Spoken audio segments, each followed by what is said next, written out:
بیت المقدس کیا ہے؟ مکہ مکرمہ اور بیت المقدس زمین پر مسلمانوں کے لیے مقدس ترین مقامات ہیں۔ مسلمان سعودی عرب کے حج پیکیج کی بکنگ کے خواہش مند ہیں، جس میں مسجد اقصیٰ کا سفر بھی شامل ہے۔ بیت المقدس مسلمانوں کے لیے بہت مقدس مقام رکھتا ہے۔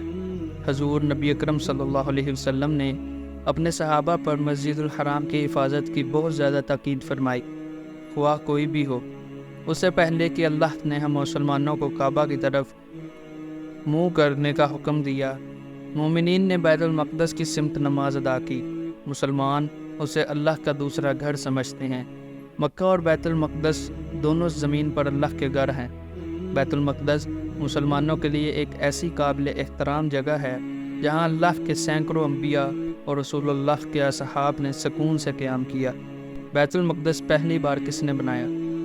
بعض علماء کا خیال ہے کہ یہ بیت المقدس سب سے پہلے حضرت آدم علیہ السلام نے تعمیر کیا تھا، جبکہ بعض کا خیال ہے کہ اسے سب سے پہلے حضرت ابراہیم علیہ السلام نے بنایا تھا۔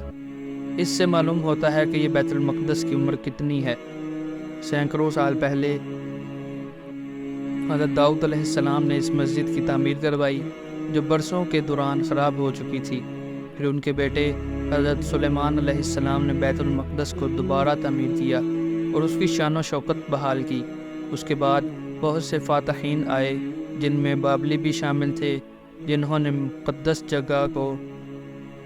مسجد کو مرمت کر دیا۔ صدیوں بعد پیغمبر اسلام نے ہمیشہ اپنے صحابہ کو مقدس سرزمین پر دوبارہ دعویٰ کرتے کی ترغیب دی۔ جب حضرت عمر رضی اللہ تعالیٰ عنہ نے یروشلم کو فتح کیا تو انہوں نے مسجد کی تعمیر نو کی اور مقدس حرم کی تزئین و آرائش کی۔ اس کے بعد وقتاً فوقتاً مختلف خلفاء کرام نے مسجد نبوی کے تقدس کو برقرار رکھنے کے لیے تزئین و آرائش کی۔ اس دور میں عثمانی خلفاء نے بہت کوششیں کی۔ قرآن میں بیت المقدس کا ذکر۔ قرآن پاک میں متعدد مقامات پر مکہ اور بیت المقدس کا ذکر ہے۔ اللہ تعالیٰ نے قرآن پاک میں مسجد اقصیٰ کو مبارک مقام کہا ہے۔ اللہ تعالیٰ نے بالواسطہ اور بلا واسطہ کل 70 مرتبہ اس کا ذکر فرمایا۔ بیت المقدس کی اہمیت اتنی زیادہ ہے کہ اللہ تعالیٰ نے نبی کریم صلی اللہ علیہ وسلم کے مکہ مکرمہ سے مسجد اقصیٰ تک کے معجزاتی سفر کی وضاحت کے لیے سورۃ الاسراء نازل فرمائی۔ اس رات میں نبی اکرم صلی اللہ علیہ وسلم نے بیت المقدس میں اللہ کے تمام انبیاء اور رسولوں کی امامت فرمائی۔